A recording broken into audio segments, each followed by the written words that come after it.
नमस्कार साथियों। आज मैं राव बल्लू यानी कि बलभद्र चौहान के बारे में जानकारी दूंगा। मैंने कई ऑथेंटिक किताबों के अंदर इनके प्रमाणिक जानकारी खोजने का प्रयास किया। उसके अंदर मैंने कुछ जानकारी प्राप्त की है, वो आप तक पहुंचाने का प्रयास कर रहा हूं। यदि इस जानकारी में आपको किसी भी प्रकार का कोई संशय है तो आप कमेंट बॉक्स के अंदर लिख भी सकते हैं। और आपको यदि इन शासकों के बारे में और अधिक जानकारी है तो आप हमें ज़रूर बताएं, ताकि हम वो यहाँ के स्थानीय लोगों को इनके बारे में बता सकें। तो हम सबसे पहले शुरू करते हैं राव बल्लू बलभद्र के बारे में। इससे पहले हम थोड़े इतिहास की हम बात करें तो मारवाड़ के एक जागीरदार थे जिनका नाम था राव राणा। ये मारवाड़ के जागीरदार थे। राव राणा के एक पुत्र थे जिनका नाम था महकरण।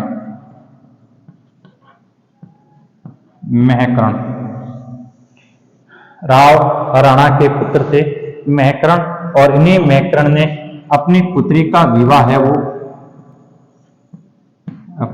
विवाह जोधपुर के राजा मोटा राजा उदय सिंह के साथ में करवाई थी। जोधपुर के राजा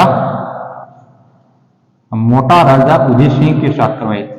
मोटा राजा उदय सिंह के साथ में है वो अपनी पुत्री का विवाह करवाया था महकरण जी ने। आगे हम बात करें तो महकरण जी के 3 पुत्र थे। महकरण जी के 3 पुत्र थे, जिसमें सबसे बड़े पुत्र का नाम था शिखराजी। सबसे बड़े पुत्र का नाम था शिखराजी, और सेकंड पुत्र का नाम था सावंत सिंह। और थर्ड पुत्र का नाम था देवीदास। क्या नाम था? देवीदास। राव राणा के पुत्र महकरण जी, और महकरण जी के 3 पुत्र शिखराजी, सावंत सिंह और देवीदास। हमें सावंत सिंह के बारे में पढ़ना है। सावंत सिंह के बारे में ऐतिहासिक जानकारी हमें यह मिलती है कि सावंत सिंह ने अपने ही नाम पर 1625 ईस्वी को किशनगढ़ के नजदीक, किशनगढ़ के पास एक नगर बसाया था जिसका नाम था सामतसर। सामत सिंह ने 1625 के अंदर नगर बताया जिसका नाम था सामतसर। सामतसर है वो नगर बसाया था सामत सिंह ने 1625 के अंदर। वो गांव आज भी है, और इसी गांव के अंदर सामत सिंह के द्वारा बनाई गई बावड़ियां, गढ़ और किले भी मौजूद हैं। इन्हीं सामंत सिंह को बादशाह शाहजहां ने सन 1645 ईस्वी को सामतसर के 52 गांव जागीर में दिए थे। 52 गांव है वो जागीर में दिए थे 1645 ईस्वी को बादशाह शाहजहां ने वो 52 गांव है वो जागीर के अंदर दिए थे।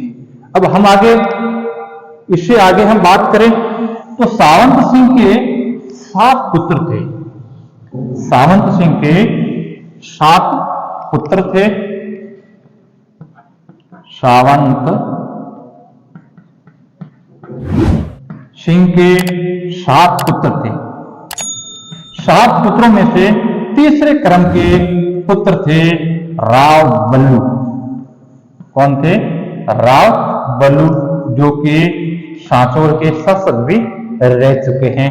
वह राव बल्लू है वो सावंत सिंह के 7 पुत्रों में से तीसरे क्रम के पुत्र थे।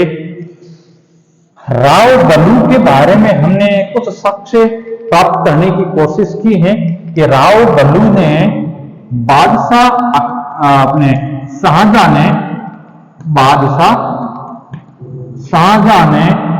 सन 1600 33 ईस्वी को है वो दौलताबाद दुर्ग के ऊपर चढ़ाई की थी।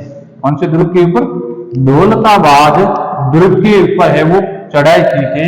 उस समय राव बल्लू ने भी बादशाह शाहजहां के साथ में भाग लेकर के है वो दौलताबाद दुर्ग की चढ़ाई के वक्त है वो मतलब युद्ध के अंदर भी भाग लिया था। ऐसी भी जानकारी हमें प्राप्त होती है। इसके बाद बादशाह शाहजहां ने राव बल्लू को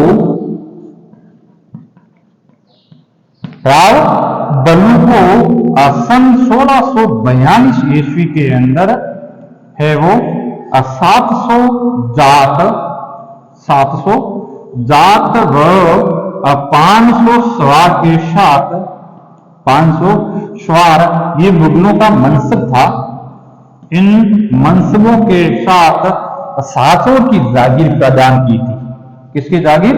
साचोर की जागीर है वो प्रदान की थी। अब आपके सामने स्पष्ट हो गया होगा कि राव बल्लू को है वो सन 1642 ईस्वी को 700 जात और 500 सवार के साथ साचोर की जागीर किसने प्रदान की थी? शाहजहां ने प्रदान की थी। इन्हें शासक बल्लू ने मुगलों के अंदर एक उत्तराधिकारों के लेकर के एक युद्ध हुआ था जिसका नाम था धर्मत का युद्ध। धर्मत का युद्ध हुआ था।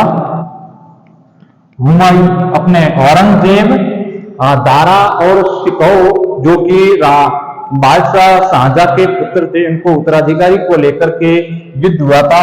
धर्मत का युद्ध जो कि 15 अप्रैल 1658 ईस्वी को युद्ध हुआ था। इस युद्ध के अंदर है वो राव बल्लू ने भी भाग लिया था। ऐसा है वो प्रमाणिक जानकारी हमें मिलती है। और राव बल्लू की मृत्यु की बात करें तो इनकी मृत्यु है वो बादशाह की सेवा में रहते ही हो गई थी। तो हमें ये जानकारी है वो कुछ ऐतिहासिक किताबों को पढ़ने के बाद में मिली है। यदि इससे अधिक जानकारी आपके पास अवेलेबल है तो हमें आप दीजिएगा ताकि हम है वो इनके बारे में और अधिक जानकारी है वो लोगों तक पहुंचा सकें। धन्यवाद। जय हिंद।